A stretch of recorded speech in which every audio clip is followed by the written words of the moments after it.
Τι είναι αυτό? Ένα σφουργίτη.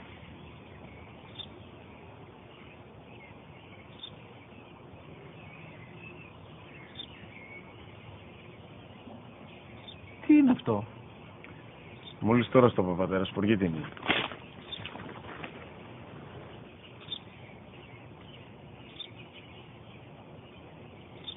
Τι είναι αυτό?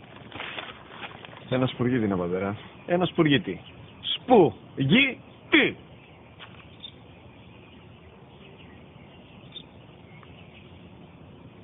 Τι είναι αυτό? Γιατί το κάνεις αυτό το πράγμα, μπορείς να μου πεις? Τόσες φορές σου είπα, είναι ένα σπουργίτη. Δεν το καταλαβαίνεις. Πού πας?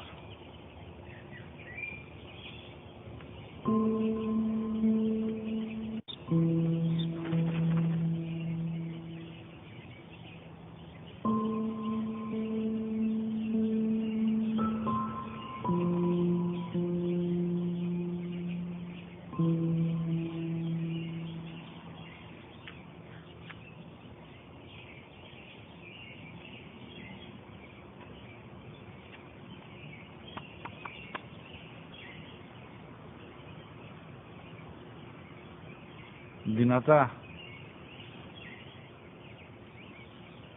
Σήμερα ο μικρός μου γιος που πριν λίγες μέρες έκλεισε τα 3 καθόταν μαζί μου έξω στο πάρκο όταν ένα σπουργίτη ήρθε και κάθισε απέναντί μας. Ο γιος μου με ρώτησε 21 φορές τι ήταν αυτό και το απάντησα και τις 21 φορές ότι ήταν